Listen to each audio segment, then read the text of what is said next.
نیکی یہ نہیں ہے کہ تم اپنے چہرے مشرق یا مغرب کی طرف کر لو، جس طرح کہ یہود اور نصارہ کرتے تھے، مخصوص رنگوں کے لباس پہن کر، مخصوص طرز کے پٹکے پہن کر اور مخصوص رسوم و رواج کے ساتھ الجھ کے رہ جانا، یہ دین نہیں ہے۔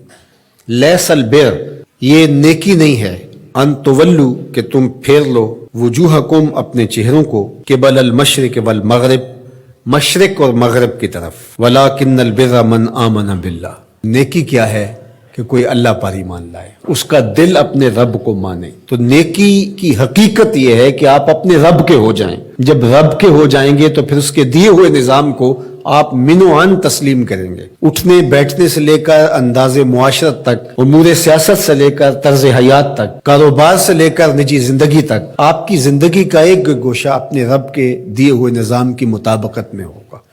تو نیکی تو یہ ہے، نہ یہ ہے کہ تم مخصوص ایک طرز اختیار کر لو، مخصوص طرز کے رنگ پہن لو اور اس کو تم دین قرار دے دو۔ ظاہریت کا نام دین نہیں ہے، بلکہ تمہاری روحوں میں دین کی وہ قدریں اس طرح اتر گئی ہوں کہ تم سے جدا نہ ہونے پائیں۔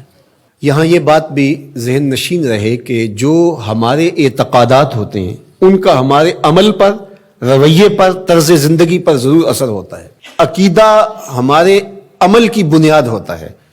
تو اگر میرا یہ عقیدہ ہے کہ میں اللہ وحدہ لا شریک کو مانتا ہوں، تو پھر اس کا لازمی نتیجہ یہ ہے کہ غیر کا خوف میرے سینے سے نکل جائے گا۔ اسی طرح جب آخرت کا یقین میری روح کے اندر راسخ ہو جائے گا تو میری زندگی خود بخود مرتب ہو جائے گی، منظم ہو جائے گی، کیونکہ آخرت کا تصور کیا ہے کہ میں اللہ کے حضور جواب دہ ہوں اور ایک ایک عمل اس کے حضور پیش ہونا ہے اور وہاں اعمال کی جواب دہی ہے۔ ثم لتسألن یومئذ عن النعیم۔ تو پھر کس طرح میں بند کمرے کے اندر بھی جرم کر سکتا ہوں جب یہ عقیدہ میرے ساتھ جڑ گیا ہے؟ جب ہم اپنے عمل میں کمزور ہوتے ہیں تو ہمارے عقیدے کے اندر کچھ جھول ہوتی ہے، کمزوری ہوتی ہے، اس کمزوری کی وجہ سے عمل کمزور ہوتا ہے۔ تو عمل کی پختگی اور رسوخ عقیدے کی پختگی کا نتیجہ ہوتا ہے۔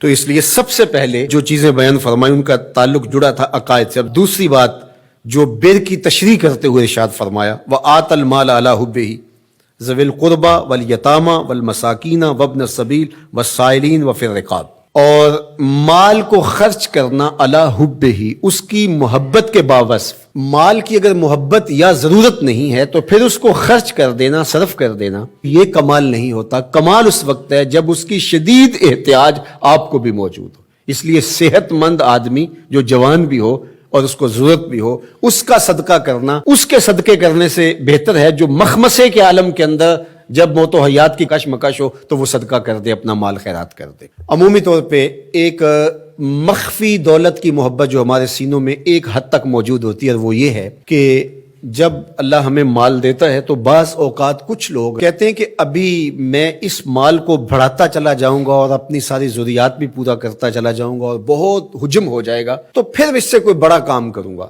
وہ ایک ہدف لیتا ہے بڑے کام کا اور مال کو ضرورت کے باوجود خرچ نہیں کرتا، تو یہ ایک مخفی محبت ہے مال کی جو سینوں کے اندر چھپی ہوئی ہے۔ تو ہمارے دین نے ہمیں جو ترغیب دی ہے کہ جوں ضرورت پیش آئے تو جہاں جہاں ضرورت پیش آئے تمہیں اپنے مال سے خرچ کرنا ہوگا۔ حضور نبی رحمت صلی اللہ علیہ وآلہ وسلم نے ارشاد فرمایا کہ جو زکوٰۃ ہے، جو صدقہ واجبہ کے طور پہ ہم ادا کرتے ہیں، اس کے علاوہ بھی تمہارے اوپر مال خرچ کرنا ضروری اور لازم ہے، اور اس کے مصارف یہاں بیان فرما دیے۔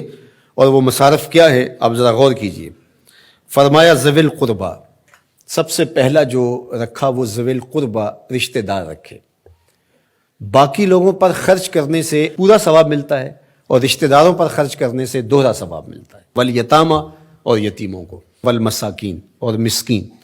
مسکین اس کو کہتے ہیں جس کے پاس 2 وقت کا کھانا موجود نہ ہو، وابن السبیل، اور جو مسافر ہے، والسائلین، اور جو مانگنے والے ہیں۔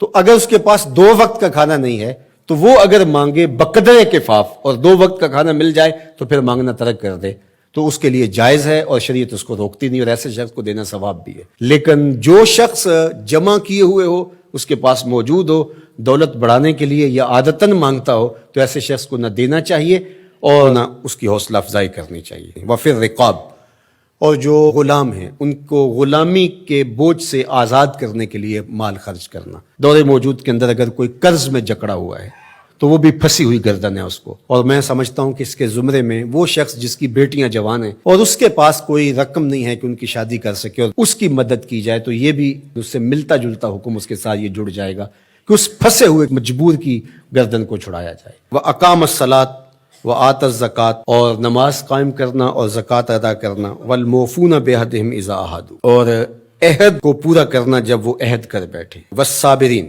اور صبر کرنے والے. فی الباسائے والضراء وحین الباس، غربت، بیماری، حالت جنگ میں استقامت اور ثبات کے ساتھ کھڑا رہے. اب یہ بیان کرنے کے بعد فرمایا اولئک الذین صدقوا، یہ وہ لوگ ہیں جو سچے اور پکے مومن ہیں، جو ان خوبیوں کے حامل ہیں، جو عبادات کے اندر، اعتقادات کے اندر، رویوں کے اندر، طرز زندگی کے اندر، انداز معاشرت کے اندر، سب میں کمال مرتبے پہ فائز المرام ہے. یہ سچے لوگ ہیں. اور فرمایا وَأُولَٰئِکَ هُمُ الْمُتَّقُونَ، اور تقوی کے نور سے مالا مال بھی یہی لوگ ہیں جن کے اعتقادات